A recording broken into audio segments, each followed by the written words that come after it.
Hey guys, Flash here with L86 Moab on 3v3 Face-Off Erosion. Uh, well, today I kind of just want to go over the kind of things we'll be seeing in Black Ops 2, and not exactly what's already been confirmed and such, but more so what we'd like to see based off of the previous Call of Duties. And I'd say a major thing, of course, would be the guns and the attachments and the layout of the maps. Those are all, you know, probably the most important aspects of the game, and of course kill streaks and other things like that. But basically what I want to talk about for right now are the weapons and attachments. Now, to me, weapons, I think that, well, Black Ops did do a pretty good job of keeping everything basically the same. All the guns were really balanced. If they were really good, they ended up having a lot of recoil. I mean, the FAMAS was incredibly overpowered at first, but Treyarch saw to it that they nerfed the FAMAS and the 74U and other guns that were incredibly overpowered. But Modern Warfare 3, they did nerf some guns and such, but at the same time, most guns are still very overpowered. There's very few that have too much recoil and render them as completely unusable and things like that. Modern Warfare 2, every gun was amazing, in my opinion. I could pick up any gun off the ground and get a nuke, basically. It was very easy.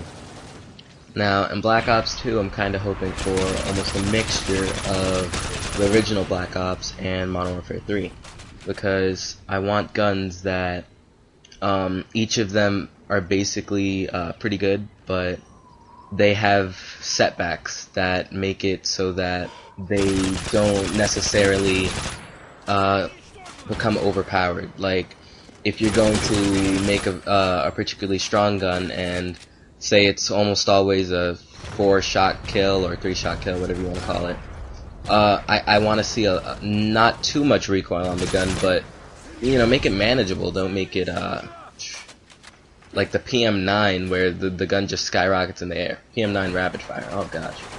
But yeah, I want to see a gun that if it's very powerful, I want it to have recoil but still be manageable. And if it's not very good at all, I want it to be like dead shot accurate. I mean, like FAD, for example, it's got a high fire rate. It's pretty accurate. Sadly, it's not as accurate as the ACR, considering how weak it is, in my opinion at least. Because whenever I shoot people, it takes quite a few bullets to kill them, but I like its accuracy. It's pretty good, and the fire rate, it's all pretty good. Now, if they include a gun like that in Black Ops 2, where it's weak, I want to see nearly perfect accuracy. I mean, still have some recoil on it, because it'll still become overpowered if it has absolutely none. For instance, the Scorpion from Black Ops, there was no recoil on that. It didn't matter if you had rapid fire.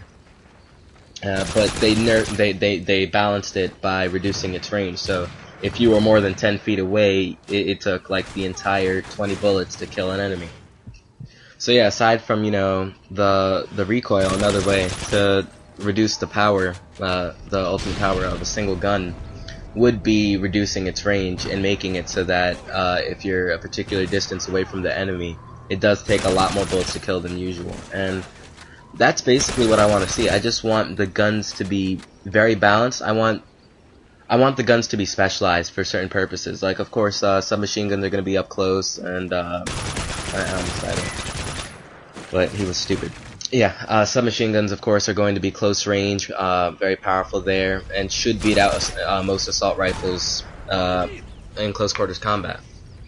Now, assault rifles, they should be good, medium to long range, and have their perks. You know, their range shouldn't be too completely bad, unless, of course, as I said, if it's a very powerful gun, I want that recoil, or at least the range of the gun, to be lessened, and that would kind of even everything out, instead of having that one gun above all the others, and then you have another original FAMAS before it was nerfed, where everyone was using it, and it was just too powerful.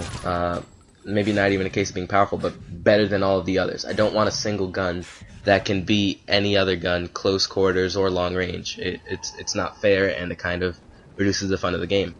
Now for attachments, there's not too much to say for attachments, so I can squeeze it into this video.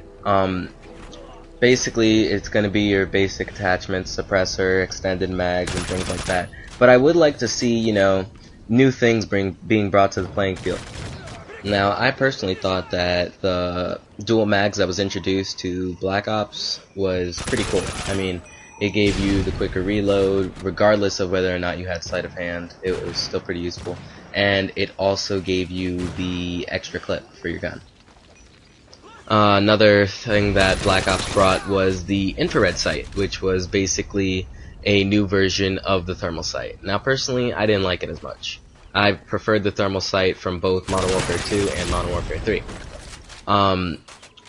But what I do notice is that there's a power button on the thermal sight in Modern Warfare 3, which would indicate that you could turn it on or off, right? Well, you know, you can't, and that's kind of disappointing because I think it would be really cool if, for long-range purposes, you could hit that button and then you wouldn't have to worry about people having assassin. It could be overpowered, I'm not sure, but I'd just like to see how that would turn out. Also, the hybrid sight was introduced to Modern Warfare 3. It sounds cool because, you know, you have the long range of the ACOG and mid or close range of the holographic sight, but it has the same problem that the holographic sight faced, and that's that it's ugly. Whenever I ask people why they don't use it, it's not a case of it not being powerful or it not being useful. It's that it doesn't look cool on the gun, which kind of makes sense because, I mean, the purpose of camos on your gun, like gold, red, blue, autumn, is to make your gun look cooler, so I guess style is an element that should be taken into account when making these attachments. Let me know whether or not you agreed with me on anything I said throughout the course of this video by posting in the comment section below, and remember to like and subscribe. Thanks for watching.